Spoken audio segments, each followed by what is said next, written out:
আসসালামু আলাইকুম। নতুন একটি রেসিপি দেখার জন্য সবাইকে আমন্ত্রণ জানিয়ে শুরু করছি আজকের ভিডিও। আজ আমি আপনাদেরকে আমের রসবড়া বানিয়ে দেখাবো। আর এই রসবড়াটা কিন্তু ঝটপটে বানিয়ে নেওয়া যায়, খেতেও ভীষণ মজা। তাহলে ভিডিওটি শুরু থেকে শেষ পর্যন্ত দেখতে থাকুন। আমের রসবড়ার জন্য আমি এখানে একটা আম নিয়েছি, আর এই আমটাকে ছিলে কেটে আমি একটা প্লেটের মধ্যে নিয়ে নিব।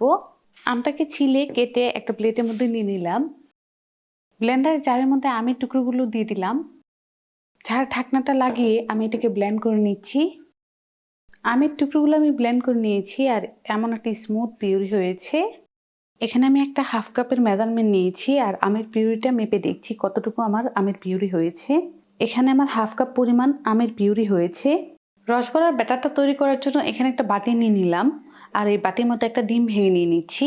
তারপর একটা হ্যান্ড উইচ দিয়ে ডিমটাকে ভালো করে ফেটিয়ে নিব। ডিমটাকে ফেটিয়ে নিলাম। দিয়ে দিচ্ছি 2 টেবিল চামচ পরিমাণ গুঁড়া দুধ। এই ডিমের সাথে গুঁড়া দুধটাও আমি মিশিয়ে নিচ্ছি। সাথে দিয়ে দেবো ওই যে হাফ কাপ পরিমাণ আমের পিউরি আগে থেকে করে রেখে দিয়েছিলাম, সেই আমের পিউরিটা। ডিম, দুধ আর যে আমের পিউরিটা নিয়েছি এটাকে এই উইচটা দিয়ে ভালো করে ফেটিয়ে নিব। হ্যান্ড উইচটা দিয়ে সব কিছু আমি ভালো করে মিশিয়ে নিলাম। এখন দিয়ে দিচ্ছি 1/4 চা চামচ পরিমাণ এলাচের গুঁড়া।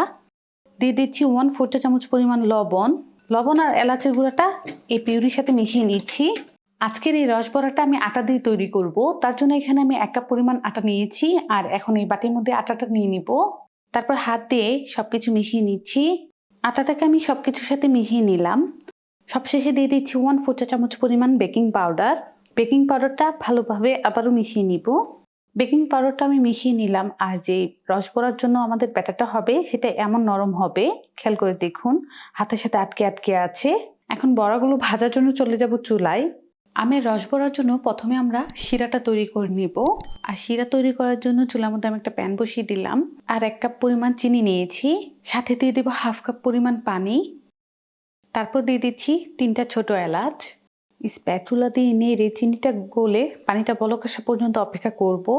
চিনিটা গলে পানিটা বলক চলে এসেছে। আর এই শিরাটা কিন্তু আমাদের 1 তার কিংবা 2 তারের শিরা লাগবে না, একটা আঠালো আঠালো শিরা লাগবে রস বড়ার জন্য। বেশি যদি এই জিনিস শিরাটা আমরা ভারী করে ফেলি তাহলে কিন্তু বড়ার মধ্যে রসটা ভালোভাবে ঢুকবে না। আরও কিছুক্ষণ আমি এটাকে জাল করে নিয়েছি, তারপর দেখাই। আরও 3-4 মিনিট এই শিরাটাকে আমি জাল করে নিয়েছি। আর শিরাটা এখন চেক করে দেখব আমাদের হয়েছে কি না। অল্প করে স্প্যাচুলার মধ্যে নিয়ে নিয়েছি। তারপর একটা আঙুল দিয়ে দেখছি, এই যে আঙুলের মধ্যে কিন্তু শিরাটা একটু আঠালো আঠালো লাগতেছে। রস বড়ার জন্য শিরাটা আমাদের রেডি। এখন চুলা থেকে নামিয়ে নিব। আমের বড়াগুলো ভাজার জন্য চুলার মধ্যে আমি একটা ফ্রাই প্যান বসিয়ে দিলাম, আর তেল দিয়ে দিচ্ছি ফ্রাই প্যানের মধ্যে।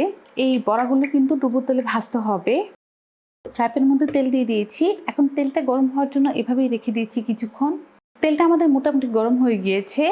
ওই যে ব্যাটারটা করে রেখে দিয়েছিলাম, এখন সেখান থেকে অল্প অল্প করে নিয়ে বড়া শেপ করে দিয়ে দিচ্ছি।